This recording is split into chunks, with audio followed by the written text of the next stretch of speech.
Hey guys, Dr. Bryan Wills coming to you live from Wills Chiropractic. Happy Wednesday evening. Last week we talked about me living the dream and kind of what I mean when I say that. And the first letter in dream is going to be D, and that's going to stand for diet. Now, I really hate using the word diet because diet kind of brings up connotations of trying to lose weight or trying to starve yourself, those types of things. But when I talk about diet, I'm actually talking about nutrition. One of the biggest things that we struggle with as a society is what we put into our bodies. We eat far too much sugar, far too much salt, drink far too much alcohol, take far too many drugs, and really eat too much food, to be honest with you. And it's absolutely kind of poisoning our systems a little bit. So what I want to talk with you today is about a mindset shift, changing our minds about food from something that's pleasure or something that's a reward to something more about fueling your body. I think if we make that mindset shift and start viewing food as fuel, I think we can make better choices about what we're actually putting in our body. In the old computer lingo, garbage in equals garbage out. Well, it's the same thing with your body.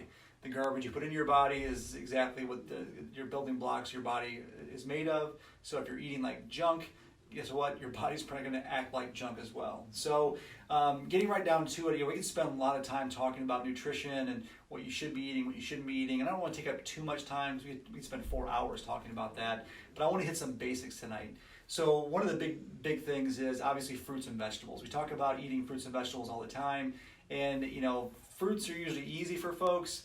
It's the vegetables that are a little tough because, again, they don't taste quite as good, as sweet, and those types of things as fruits. But we need a good balance of fruits and vegetables.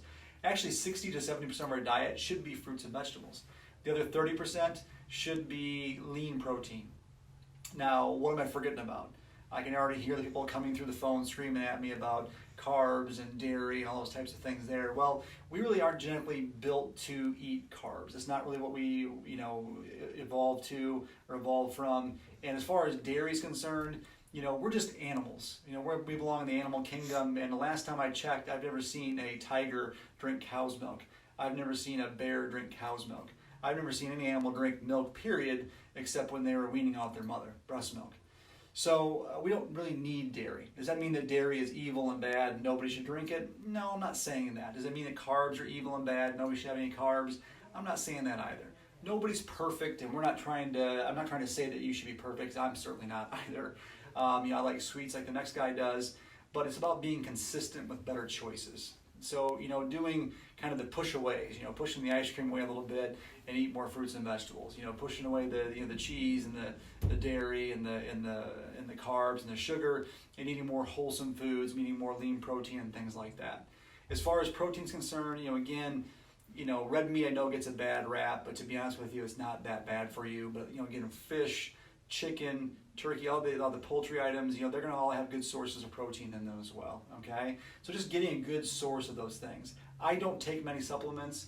The only supplements that I take really are omega-3 fatty acids, which are extraordinarily important because your nervous system is basically made from omega-3 fatty acids, and we just don't eat those enough.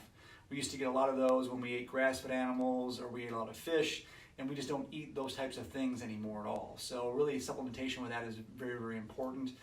There's a lot of different sources you can get that from, but I will tell you this. The cheaper the omega-3 fatty acid, chances are the worse that it is for you. So for my omega-3s, I always tell people, give it the sniff test. So it'll come in a capsule, you break the capsule open, you sniff it. If you don't throw up, you probably can take it. If it smells like rotten fish, I would not be putting that in your body. Okay, so make sure that you get a high quality fish oil. The only other supplement that I really take is a good probiotic. Obviously, our guts need good bacteria to help break down our food, help us absorb that food as well. And, we kind of sterilize everything now with antibiotics and everything else that we feed our animals, and we slather all over everything. We've kind of lost that good gut biome that we're supposed to have in there. So taking a good probiotic as well just aids in digestion and helps us absorb the nutrients we need to have.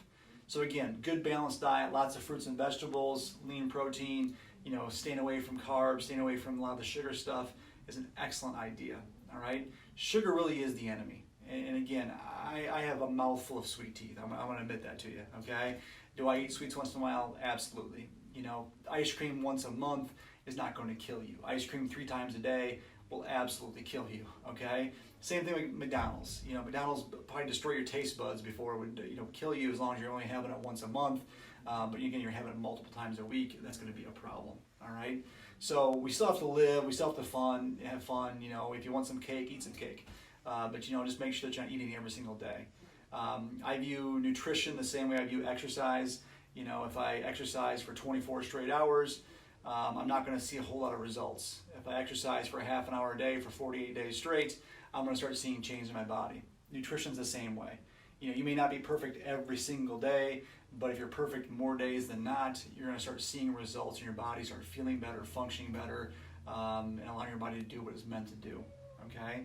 So diet's really, really important. Now the other side of that is water intake. I know that people get bashed over the head with how much water you're supposed to drink, but water really is the most important element that we get because our whole body chemistry is run off of water, and we just don't drink enough of it. And the sad part is that people start confusing water with coffee and tea and beer and wine, and we just need to be drinking good water, just pure plain water. Okay? Now, how much should we drink? That's different for everybody. I know that there's algebraic equations out there about how much water you should be drinking. Half your body weight in ounces divided by 12 multiplied by 6 or whatever it is up there. But the easy, dirty method to find out if you're drinking enough water is just look at your urine. If your urine is clear or slightly yellow, perfect. You're getting plenty of hydration.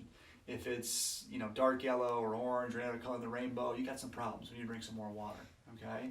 The number one cause of fatigue in the world is dehydration. Chances are, if you think that you're hungry, if your stomach's growling, things like that, you're actually thirsty, you're not hungry, okay? And that brings me to my last point is that, we just eat too much food, okay? There's study after study after study that shows that the less calories that you ingest, the longer your lifespan, the healthier you are, all right? So we gotta start doing, again, push-aways instead of push-ups, okay? They're almost more important. Making sure that we're not eating, 5,000 calories a day or 6,000 calories a day. One thing that I have been doing that I kind of advocate to a lot of my patients is intermittent fasting. There's more and more research coming out now about intermittent fasting and how the huge benefits to your body that they are. And I get a lot of questions about intermittent fasting from patients. So I've been doing it for about a year, and I never had any issues, never had any problems, but it's been a game changer for me. So I follow the intermittent fasting rule of I fast for 16 hours a day, and I eat my meals during an 8-hour window. Okay, there are other ones out there. I kind of prefer this because I think it makes the most sense. Why 16 hours?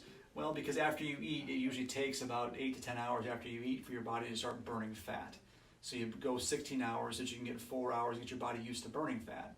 The reason we intermittent fast is because we eat too often. So if you're eating so often, you're constantly burning sugar and you never end up burning fat.